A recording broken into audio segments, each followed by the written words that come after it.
In this portion of section, let's see, 12.8 in second edition and 15.7 in the third edition of the textbook, we want to look at absolute max and mins on a closed region.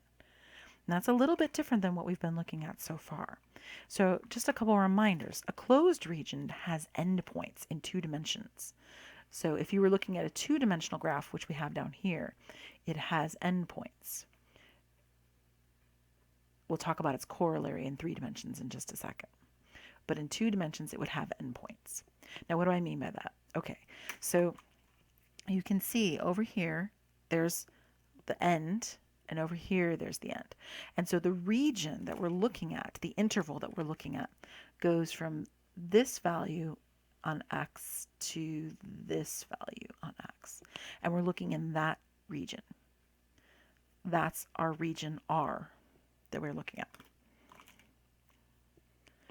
Okay, so if that's our region R from here to here, you can see you have relative maxes and mins. We've had that before. So you have a relative max right here and a relative min right here. We've been playing around with those in the first portion of this section, using the capital D to figure out whether or not it's relative max or min or a saddle point, that kind of thing. All right, but over here you can see this is actually the absolute min for this particular graph, because that's the lowest this graph ever gets. It's not a relative min. It won't be a critical point. And also, this is the absolute max. Now, sometimes your absolute max is a relative max, and sometimes it isn't, because you're looking at a closed interval. So those endpoints come into play. If you remember all of this, hopefully from Calc 1. This is a review that I'm going through right here for Calc 1. So when we find those absolute maximum minimums, we find it on the closed interval. See that? It has brackets right there. So that's what I mean. It has endpoints, right? Okay, so how do we do this? We identify the critical values within the interval, right? And we ignore any values that lie outside of that interval, right? We identify the endpoints. So we look at ones within the interval. This is what we've been doing earlier in this section. And then we also consider the endpoints. And then we actually compare the function's values at the critical values. You can look at it and say, okay, which one was the highest and which one was the lowest? The largest value will be my max. The lowest value will be my min. Simple as that. You've done this in Calculus 1. Everybody has. All right, but how is that going to look in 3 dimensions for Calculus 3? What's our region going to look like? Okay, well, we have this, instead of these endpoints here, we have some region on this curve, and well, or some zone that we're looking at, and then the region itself will be down below,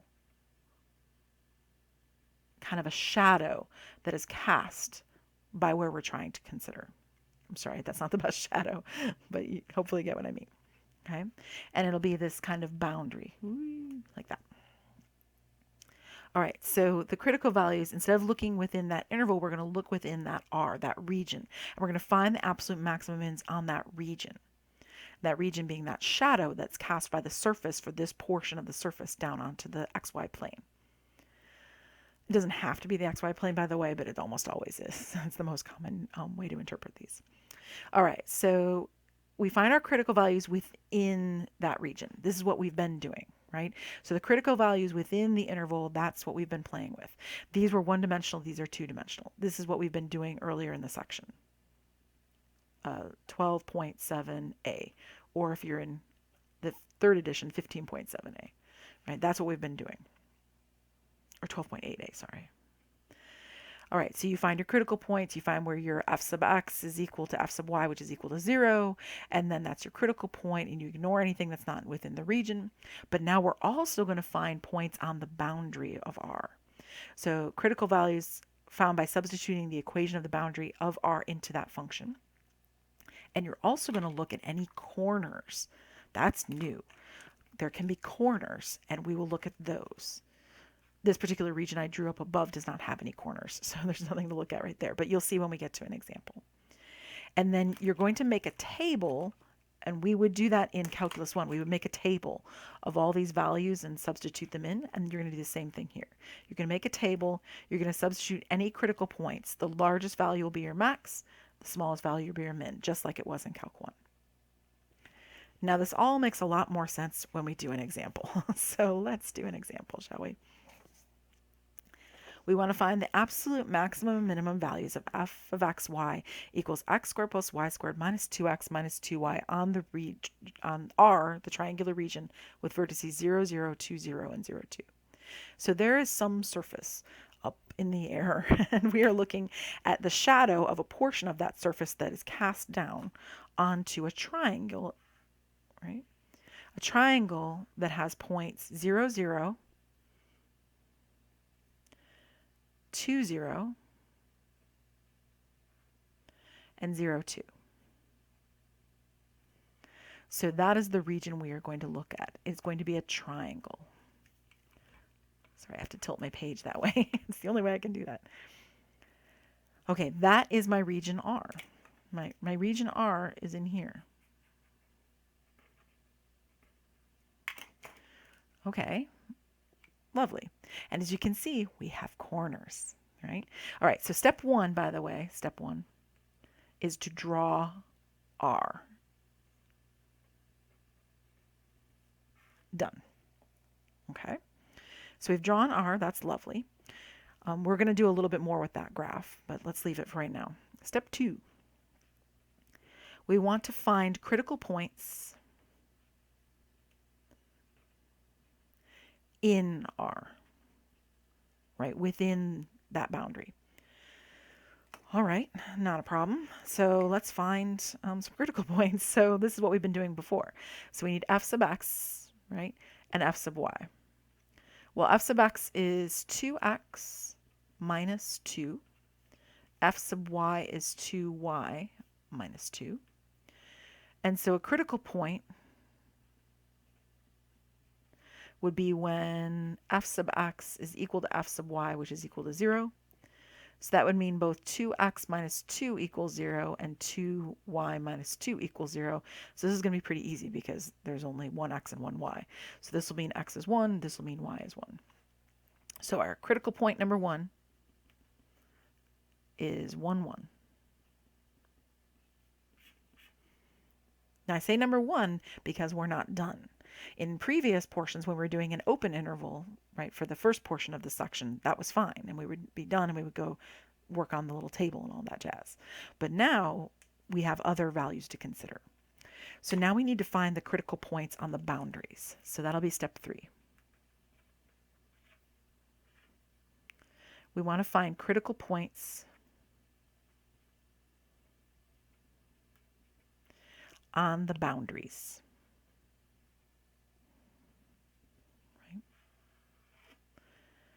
Okay, so boundaries. Let's see here. We have 3 of them, and we need to consider all of them.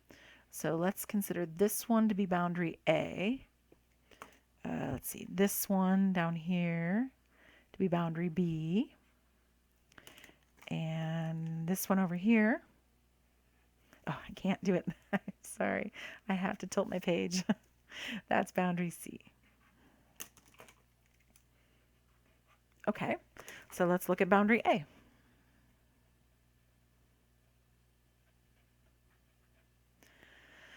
Okay, on boundary A, what do we know? We know that it's a vertical line, so we know x is 0. So then what's our function? F of 0 comma y is f of y, which would be, let's see, substituting back in here, it'd be y squared minus 2y. Right? Oh, here, maybe I'll show you all the work just this once. Here. It's 0 squared plus y squared minus 2 times 0 minus 2y. So it's equal to, oops, y squared minus 2y, like I said earlier. So that's fy. So critical points are when the derivative is equal to 0, right? So we're going to take f prime of y, because this is now f of y. There's no x to it. So f prime of y is 2y minus 2 equal to 0. And we find that y is equal to 1. But we're on this line. So the critical point's actually right here. Right? We're on the line. So CP number 2 is 0, 1. Right? Because we said x is 0, and now we discovered y was 1. So when we're on that boundary. All right, now we're going to do it again. On boundary B, well, that's the y-axis, or excuse me, the x-axis, so y is equal to 0. So f of x comma 0 would be f of x. I'm eliminating my y variable. That would be x squared plus 0 squared minus 2x minus 2 times 0, which is in fact, sorry, I ran out of space, x squared minus 2x. I should have started a little lower there. All right, so that would mean that the derivative, right, the CP is when f prime of x, which is 2x minus 2, is equal to 0, which means that x is equal to 1. So it's a critical point right there. And that would be CP number 3 is 1, 0. All right, I've got three critical points, 1, 1, 0, 1, and 1, 0. All right, what about boundary C?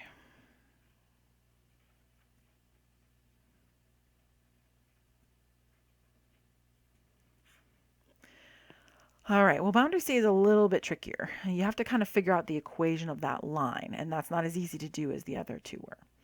All right, so we know that it's going from 0, 2 to 2, 0. So that would be a slope of 1.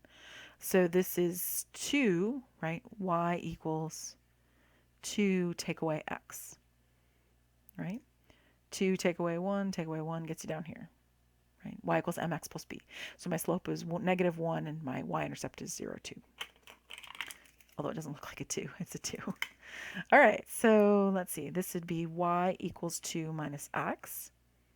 And so we can use that. I'll just mention that's the equation of boundary C. We figured it out with basic algebra. All right, so then f of xy is going to become f of x comma 2 minus x. So we're going to eliminate all the y stuff. There's going to be only x. So it's x squared plus 2 minus x squared minus 2x minus 2 times 2 minus x. So if I distribute all that out, that's x squared plus 4 minus 4x plus x squared minus 2x minus 4 plus 2x. So f of x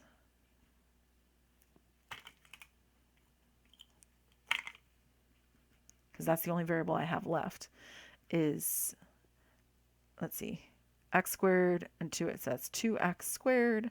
The 4's will cancel, and the 2x's will cancel, so it's minus 4x. Now the derivative would be when it's equal to 0, right? So I want to find that critical point. I need f prime of x, which is 4x minus 4 to be equal to 0, which would mean x is 1. And once I know x is 1, I can substitute back in to find y.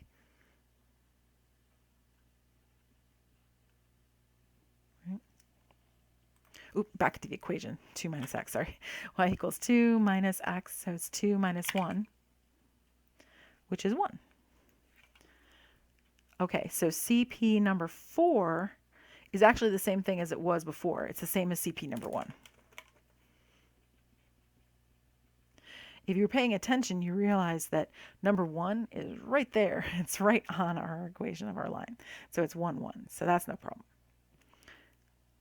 Well, that's great for us because that means less work. It means we only have to test 3 points instead of 4 points, which is nice. All right, so now, oh, except there are others. Hold on. Step 4, the critical points on the corners, which in this case was really easy because they were given to us. Sometimes you actually have to do some work here, but this one was really simple. The critical points on the corners are the corners. So 0, 0, 2, 0, and 0, 2. There they are. So that's CPs 5, 6, and 7, if you will. Or if you like 4, 5, and 6, because 4 wasn't really a new critical point. Okay, so now we are going to have to make a table. So step 5, we make a table with all CPs, critical points and find their f of x values, or find f of x, y values. No derivatives, no none of that. None of the f sub x, x, or any of that. Okay, so I guess I'll go back to purple. I'm running out of colors here. All right, so here are my critical points. I'm just going to kind of lay this out. So I have critical point number 1, which was 1, 1. I have critical point number 2, which was 0, 1. I have critical point number 3, which was 1, 0. Number 4, I don't need to write again because that's the same one as number 1, so that's fine. Then I have number 5, which is 0, 0. Number 6, which is 2, 0. And number 7, which is 0, 2. And then we're just substituting all those values back in the original.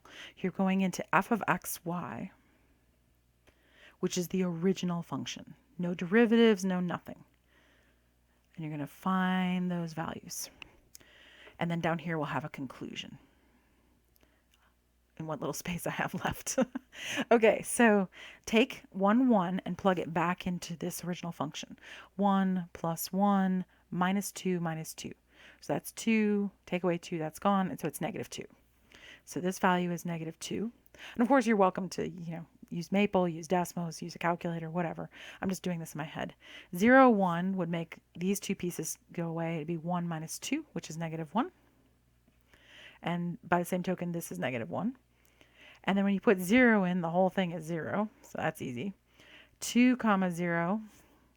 2 squared is 4. 0 minus 4, 0. So the whole thing becomes 0. And by the same token, so is that. Interesting. So we have an absolute maximum. That's the conclusion we reach. We have an absolute minimum, sorry. Absolute minimum, that's the lowest because this is the lowest number. So absolute min at 1, 1, negative 2. Right, because that negative 2 is the y value I've already substituted in. These are nothing. They just didn't work out to be anything special. And I have 3 absolute maxes. I have 0, 0, 0, 2, 0, 0, and 0, 2, 0 are the absolute maxes.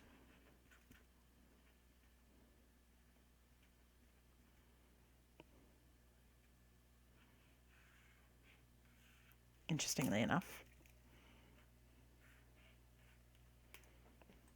Let's look at what I did in Maple to kind of help ourselves. So I named my function, and then I've actually graphed that function along with the region. Isn't that sneaky? I did the region kind of craftily, right? So we're looking at this portion of the surface. You can tell that surface must go on, but we're not looking at it because I used the line 2 minus x right there to cut off my domain. So I went from 0 to 2 for x, but 0 to 2 minus x. And then I have it graphed in gray. So there's the shadow. There is down below, you can see, that's the region we were graphing over. That's the region. And then there's the surface that we're looking at. Interestingly enough. Now it's upside down actually, because it goes down like this. It's down below. You can see over here on the side, these are 0 and negative 2. So the minimum is right there at 0, or excuse me, at 1, 1, negative 2. You can see there's the x is 1, there's the, y is 1, there's the x is 1, and you can see the values at negative 2.